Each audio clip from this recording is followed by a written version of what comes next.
여러분들은 사랑이라는 단어를 생각할 때 어떤 생각이 드십니까? 우리가 그 사진을 한번 볼 텐데요. 1월 달에 있었던 그 사진입니다. 어느 한 분이 그 서울역 앞에 노숙자가 너무 추워가지고 지나가던 남성분에게 커피를 한 잔 좀 사달라고 했던 것 같아요. 그때 이 남성분이 본인이 입고 있던 이 잠바와 또 장갑과 또 5만 원의 돈을 이 노숙자에게 주고 지나가는 것을 백소아 기자라는 분이 멀리서 한번 찍은 것 같습니다. 그래서 1월 19일에 모 일간지의 그 초두에 나와 있는 것을 보았습니다. 저는 이 장면을 보면서 아직도 우리가 살고 있는 이곳이 정말 살만한 곳이구나라는 생각이 들었습니다. 만약 우리가 그곳에 있었다면 어떻게 했을까? 저는 개인적으로 생각하기에 우리 성도들도 동일하게 이 남성분처럼 자신이 입고 있던 옷과 또 필요한 것을 전달하지 않았나라고 생각이 되어집니다. 어떻게 그렇게 단정할 수 있겠느냐라고 물을지 모르지만 바로 요한 1서 4장 8절에 우리 저기에 기록되어 있는 대로 하나님은 사랑이시라는 말씀이 그 하나님께서 우리를 하나님의 형상으로 지으시고 그 안에 그 사랑을 심어 주셨기 때문입니다. 마태복음 5장 13절의 말씀을 우리가 함께 읽어보겠습니다.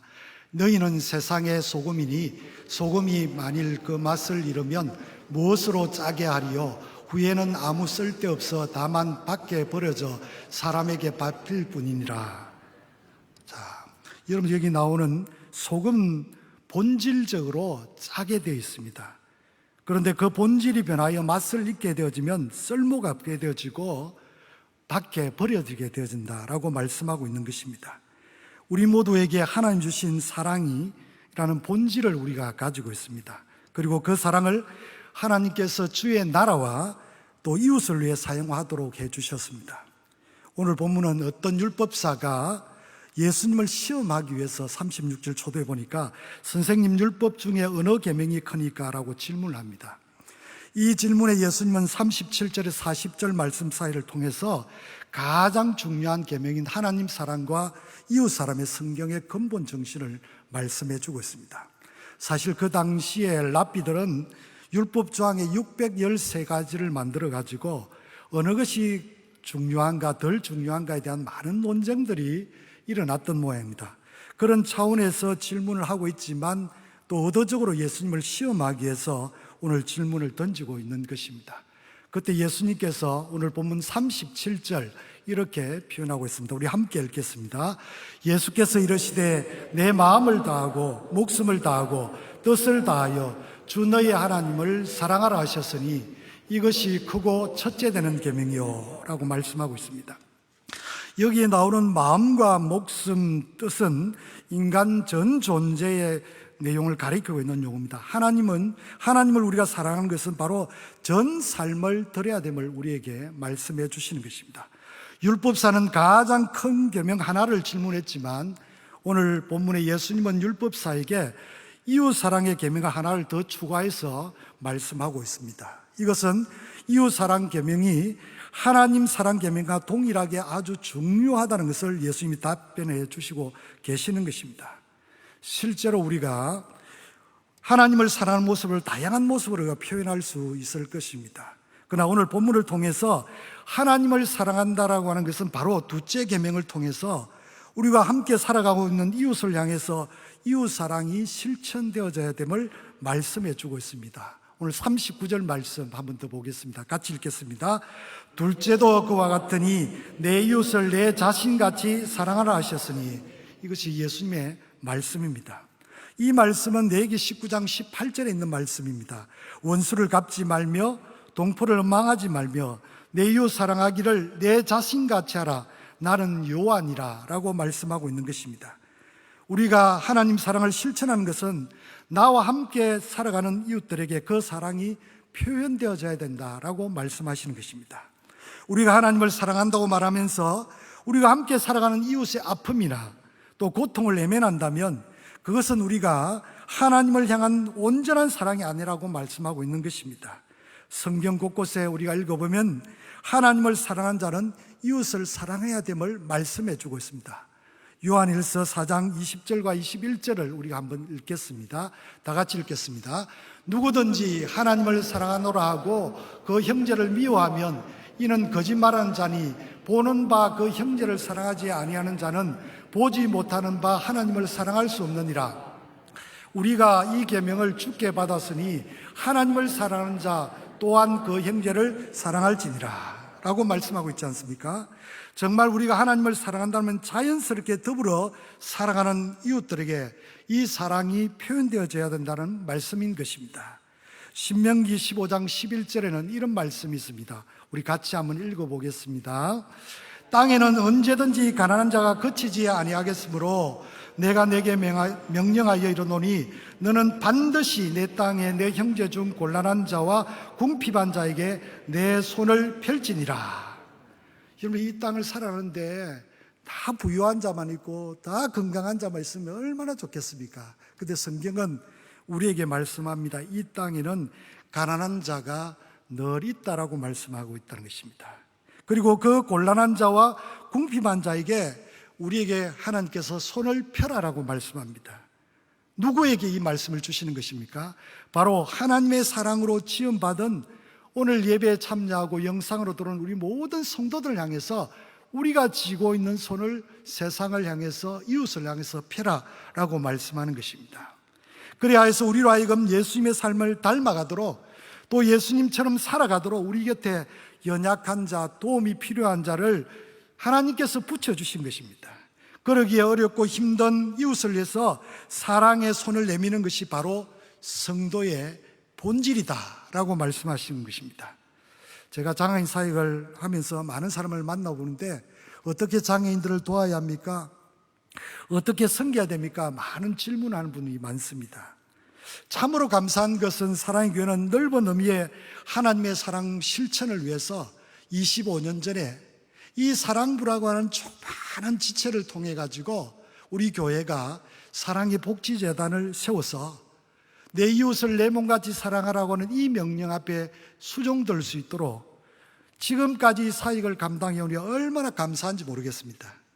복지재단은 영상을 통해서 우리가 봤지만 14개 크고 작은 기관이 함께 모여서 예수를 믿든 믿지 않든, 그들이 도움을 원하든 원치 않든 관계없이 하나님의 사랑을 나누게 되어졌다는 것입니다. 어떤 모양이더라도 하나님의 사랑이 전해질 때에 어떤 분도 그 사랑을 싫어하거나 그 사랑을 거절하는 분은 없었습니다. 제가 만난 대부분의 사람들은 사랑의 교회가 이 재단을 통해서 다양한 사역으로 도움을 주니 너무 감사하다고 저에게 대신 인사하는 것을 보았습니다. 예수님께서는 우리를 사랑하듯이 저희들에게 아무 조건 없이 우리가 받은 이 사랑을 나누도록 우리에게 요청하고 있는 것입니다. 오늘도 우리 주위에 정말 우리의 사랑이 필요한 이웃들이 있다는 사실을 오늘 장애인 주간 우리 기념 수요 찬양 예배를 들으면서 다시 한번 우리 주위를 살펴볼 수 있는 믿음의 눈을 크게 뜰 수 있으면 좋겠습니다. 그런데 예수님께서는 우리들에게 어떻게 말씀하시고 계시는가 하면 원수까지 사랑하라고 했습니다. 마태복음 5장 44절의 말씀을 우리가 한번 같이 한번 읽어보겠습니다. 나는 너희에게 이르노니 너희 원수를 사랑하며 너희를 박해하는 자를 위하여 기도하라. 정말 우리가 받아들이기 힘든 내용입니다. 나를 아프게 하고 나에게 상처를 두고 나에게 힘들게 하는 원수까지 주님은 사랑하라고 합니다. 또 박해하는 자를 위해서 기도하라고 말씀하고 있는 것입니다. 46절에는 이런 말씀이 있습니다. 너희가 너희를 사랑하는 사람을 사랑하는 것은 세상의 세리들도 이와 같이 한다고 했습니다. 나를 좋아해주고 나를 이해해주는 사람 사랑하는 거 세상에 있는 사람도 그렇게 한다고 했습니다. 나를 미워하는 사람, 세상의 사람들은 나를 미워합니다. 세상의 사람도 그렇게 하지만 그런 사람들조차도 오늘 그리스도인으로 살아가는 우리 모든 성도들은 주님이 우리를 사랑한 것처럼 우리가 원수 되었을 때에 예수 그리스도를 통해서 하나님의 사랑을 확증한 것처럼 우리 모두도 그 사랑을 베풀도록 주님이 우리에게 요구하고 있다라고 하는 것입니다. 지금까지도 하나님 사랑, 이웃 사랑을 잘 실천해 왔지만 더 많은 사랑을 가지고 풍성히 이웃과 지역을 뛰어넘어서 열반까지 이 사랑을 전할 수 있으면 좋겠습니다. 우리가 이 땅을 살아가면서 돌보고 실천할 대상들이 누구인지 성경은 분명하게 가르쳐주고 있습니다. 우리 곁에 항상 강도 만난 이웃을 붙여주고 있는 것입니다. 이 놀라운 사랑을 나누는 것이 내 힘으로, 내 능력으로는 할 수 없습니다. 주님이 주시는 그 힘으로 감당해 가는 것입니다. 로마서 5장 5절 말씀을 우리가 같이 한번 읽어보겠습니다. 함께 읽습니다. 소망이 우리를 부끄럽게 하지 아니함은 우리에게 주신 성령으로 말미암아 하나님의 사랑이 우리에게 부음받음이라. 아멘.